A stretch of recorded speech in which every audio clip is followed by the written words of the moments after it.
Hi, I'm Roxanne Richardson, and this is Technique Tuesday. As I say over and over again in my videos, there are always multiple ways of getting to the same endpoint in knitting. You always have choices and options for how to do things. Whatever your preferred method of doing something is, there's going to be situations where it just doesn't work. These swatches represent a sweater shoulder. If you were to knit a sweater bottom up and you needed to shape that shoulder, this would be the classic method where you bind off a third of them, come back, bind off a third of them, come back and bind off the last third, and you get this stair-step effect. This can be seamed very neatly so that it looks very nice on the outside of the work, but these little corners will be apparent if you looked on the inside of the garment.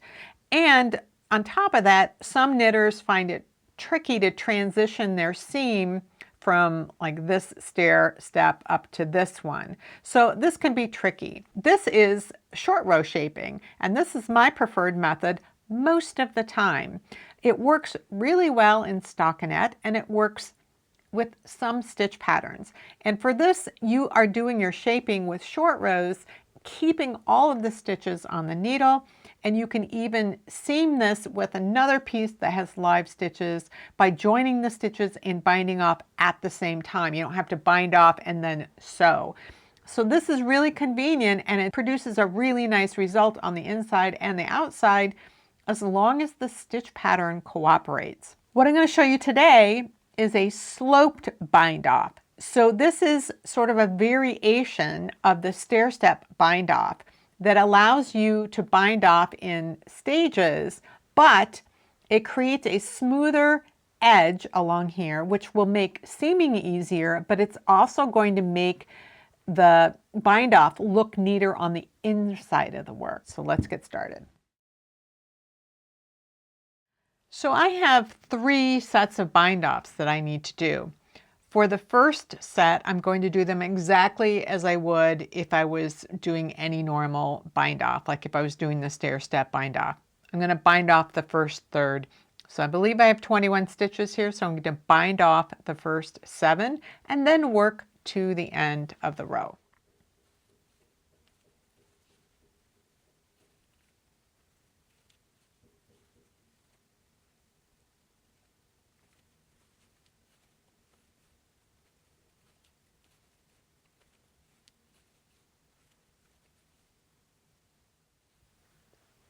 Okay, so I've done that, and I'm going to work to the end of the row. At this point, all of these stitches have been worked for 1 row, and all of the stitches underneath that bind off chain have been knit for 1 row. Now I'm going to turn the work, and I'm going to purl back until 1 stitch remains. So this last stitch that is surrounded by a bound off chain, I am not going to work.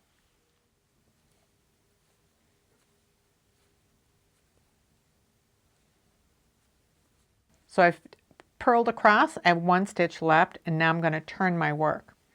So remember, everything on the previous row had been worked 1 time, including this stitch here, but these have all been worked for 2 rows. For this first stitch, I'm going to slip it as if to purl, and then I'm going to pass that one over. So for the first bind off, I'm going to pass a stitch that was worked 1 time over a stitch that was worked twice. And now I'm going to work the next stitch, so this one has been worked 3 times now. So now I'm going to bind off 6 more stitches.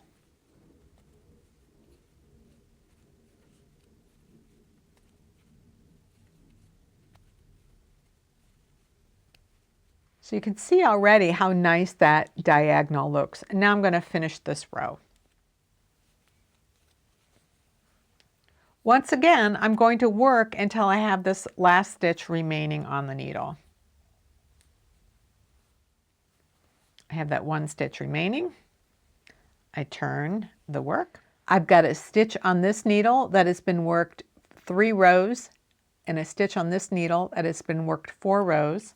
I'm going to pass that one or just slip it, and then I'm going to pass that over.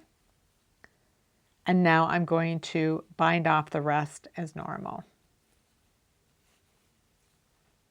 So when you're done, you have this nice transition. You have this transition where you have a 1, 2, 3 stitch transition, and then you have a 3, 4, 5 transition. So that is the final result, and it looks really good. As a final comparison, I wanted to show you what this the short row edge looked like if I actually had bound it off. So that's really diagonal. This is very close.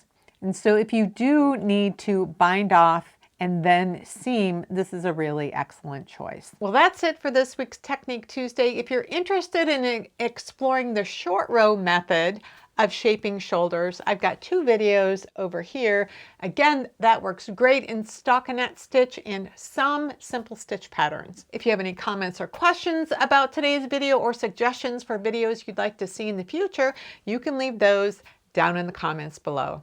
Thanks for watching, and I'll see you next time.